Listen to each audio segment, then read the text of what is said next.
नमस्कार दोस्तों, उमेश की क्लास में आपका स्वागत है। तो चलिए स्टार्ट करते हैं। पहला सवाल है, यदि एक संख्या का 25% स्वयं में जोड़ा जाता है तो परिणाम 3025 हो जाता है।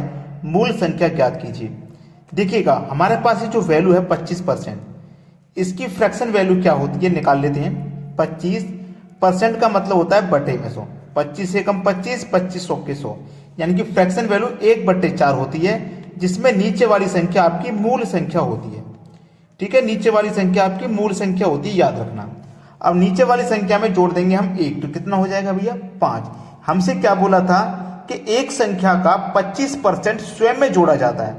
4 का 25% 1 होता है, 25% 1 तो 50% 2, ये 100% है तो 50% 2 हो गया, मतलब इसका आधा हो गया, तो 25% 1 ही तो हुआ, 25% 1 हुआ।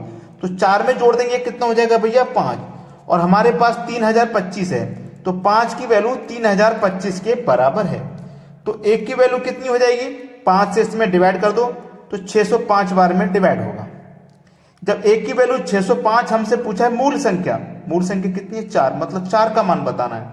1 का मान 605, तो 4 का मान कितना, 6 चौके 24, 5 चौके 20, मतलब 2420। 4 का मान कितना, 2420। ये आपके सवाल का बिल्कुल सही जवाब हो जाएगा 2420, जो कि बी ऑप्शन में दिया गया है, बिल्कुल सही जवाब। अब देखते हैं अगला प्रश्न। अगला प्रश्न है, एक पाइप एक टंकी को दूसरे पाइप से 3 गुना अधिक तेजी से भर सकता है। यदि दोनों पाइप एक साथ टंकी को 36 मिनट में भर सकते हैं तो धीमा पाइप अकेले टंकी को कितने समय में खाली टंकी को भरेगा। ठीक है, देखिए 2 पाइप हैं, ए और बी। बोला गया है एक पाइप एक टंकी को दूसरे पाइप से 3 गुना अधिक तेजी से भरता है। दूसरे पाइप से 3 गुना अधिक तेजी से, अगर दूसरा पाइप 1 में भर रहा है तो ये 3 गुना अधिक तेजी से भरेगा, मतलब 3 से भरेगा। अब बोला है यदि दोनों पाइप एक साथ टंकी को 36 मिनट में भरते हैं, दोनों पाइप 36 मिनट में भर रहे हैं। अगर दोनों पाइप को मैं मिला दूंगा, ये 1 मिनट में 1 भरेगा, ये 1 मिनट में 3 भरेगा, दोनों मिलकर के 1 मिनट में 4 भरेंगे। ठीक है, दोनों मिनट में 1 मिनट में 4 भरेंगे, तो 36 मिनट में भर रहे हैं, तो 36 मिनट में इन्होंने कितना भरा होगा। 1 मिनट में 4 भर रहे हैं, तो 36 मिनट में कितना भरा होगा, 36 से मल्टीप्लाई कर दो, 144 भरा होगा। तो ये जो 144 है ना, यही तो टोटल टंकी है। ठीक है, तो बोला है खाली टंकी को कितने समय में भर देगा, कौन, धीमा पाइप। धीमा पाइप मतलब 1 वाला, तो ये 1 से डिवाइड कर दो भैया, 144 मिनट में ही भरेगा, यानी कि पहला ऑप्शन ही आपके सवाल का सही जवाब है। अब देखते हैं अगला प्रश्न। अगला प्रश्न है, a अनुपाते b बराबर 3:2, तो 3a - 2b अनुपाते 2a - b किसके बराबर है। बहुत अच्छा सवाल है। देखिएगा, हमें इसमें यह पता है कि a का मान 3 है और b का मान 2, हमें यह मालूम है। ठीक है, a अनुपाते b मतलब 3:2, तो a का मान 3, b का मान 2 हो गया। अब देखिएगा, हमें पता है a और b में a का मान 3, b का मान 2, ये हमें पता हो गया। a का मान कितना, 3, 3 का गुना 3 से करूंगा 9 हो जाएगा, माइनस b का मान 2, 2 का गुना 2 से करूंगा 4 हो जाएगा। क्लियर हुआ। a का मान 3, 3 का गुना 2 से करूंगा 6, माइनस b का मान कितना भैया 2 है, तो 2 लिख लो। अब 3 में 4, 9 में से हम 4 माइनस करेंगे तो 5 बचेगा, 6 में से 2 माइनस करेंगे 4 बचेगा, तो हमारे पास किसके बराबर होगा, 5:4 के बराबर होगा। ये हमारे सवाल का बिल्कुल सही जवाब है, 5:4। पहला ऑप्शन इस प्रश्न का बिल्कुल सही जवाब है। अब देखते हैं अगला सवाल।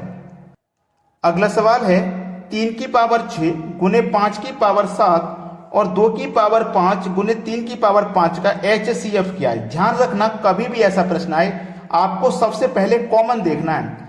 तो देखो, इसमें भी 3 है और इसमें भी 3 है, कॉमन देख लिया ना, तो 3 ले लो।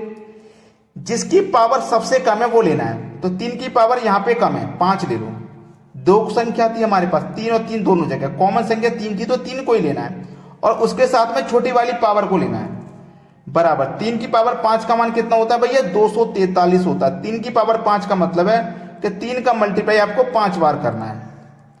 ठीक है, इसका मतलब ये होता है 1 2 3 4 5 बार कर लो, 243 ही आ जाएगा, 243, यानी कि बी ऑप्शन है प्रश्न का बिल्कुल सही जवाब। अब देखते हैं अगला सवाल। अगला प्रश्न है, यदि x + 1/x बराबर 2, तब x की पावर 4 + 1/x की पावर 4 का मान क्या होगा। देखिए ना, क्या ये अलजेब्रा का क्वेश्चन है और अलजेब्रा के प्रश्न में कभी भी यहाँ पे 2 दिया जाए, जब भी कभी यहाँ 2 दिए जाए तो आप याद रखना x इक्वल टू हमेशा 1 ले लेना, x का मान आप 1 मान लीजिए बस, जब यहाँ पे 2 दिया जाएगा। हो गया सवाल खत्म। x का मान 1 माना है तो 1 रख दो, और 1 की पावर चाहे कितनी भी हो उसका मान 1 ही होता है, +1, x की जगह 1, पावर कितनी भी हो 1 ही रहता है, तो 1 + 1 आंसर आ गया 2। सवाल खत्म। पहला ही ऑप्शन इस प्रश्न का बिल्कुल सही जवाब हो जाएगा। समझ में आ गया ना। अब देखते हैं अगला सवाल। अगला सवाल है, यदि 5 to n 1 9 से विभाज्य है तो n का मान क्या होगा। अगर आपको 9 से डिवाइड का नियम पता है तो आप बड़ी ही आसानी से n का मान बता देंगे। अगर आपको 9 से विभाजन का नियम नहीं पता तो मैं आपको बताता हूं। 9 से डिवाइड का नियम है कि जिन संख्याओं का योग 9 से कट गया वो पूरी संख्या 9 से कट जाएगी। जैसे मान लो आपके पास दिया गया है 8 और 1, इनका योग करिए, 8 और 1 कितना हो जाएगा 9, तो 9 आपका 9 से कटता है, तो ऐसे ही जिन संख्याओं का योग 9 से कट गया वो पूरी संख्या कट जाएगी। ठीक है, चलो 5 और 2 7, 7 और 1 8, तो 8 में कितना जोड़ेंगे जो कि 9 से कट जाए, तो 8 में 1 जोड़ दो, मतलब n का मान आप 1 ले लो, 9 हो जाएगा। ठीक है, और 9 को जब 9 से विभाज्य करो तो एक बार में विभाजन भी हो जाएगा। तो इस प्रश्न का आंसर तो आपका 1 आ गया। तो याद रखना 9 से वो सभी संख्याएं कट जाती हैं जिनका योग 9 से कटता है। अब देखते हैं अगला सवाल। अगला प्रश्न है, यदि 2a = 3b = 8c तो a अनुपात bc क्या होगा। ठीक है, a अनुपात b अनुपात c क्या होगा। देखिएगा हमारे पास यह है 2a = 3b, तो इसमें देखिए हम करेंगे क्या, याद रखना मेरी बात को, कि यहां पे हमारे पास a है और यहां पे b है, a के साथ में 2 है, b के साथ में 3 है। तो हमारा देखो a के साथ में 2 है ना, तो इसको पलटेंगे 1 के बटे में 2 अनुपात b के साथ में 3 है तो 1 के बटे में 3 अनुपात c के साथ में 8 है तो 1 के बटे में 8 आ जाएगा। आ गया ना। लेकिन अनुपात कभी भी इस फ्रैक्शन की फॉर्म में नहीं होता, तो इसको सही फॉर्म में चेंज कीजिए। चेंज कैसे करते हैं, नीचे वाली संख्याओं का एलसीएम लेते हैं, 2 3 8 का एलसीएम लीजिए, एलसीएम आ जाएगा 24, ये एलसीएम है, एलसीएम आ गया 24।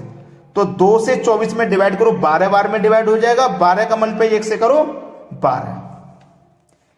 3 से 8, 3 से 24 को कटाएंगे, 8 बार में डिवाइड होगा, 8 का मल्टीप्लाई 1 से करो तो 8 रहेगा, 8 3 24, 3 बार में कटेगा, 3 एकम 3, तो 12 8 3 किस ऑप्शन में है, वही ऑप्शन हमारे सवाल का सही जवाब हो जाएगा।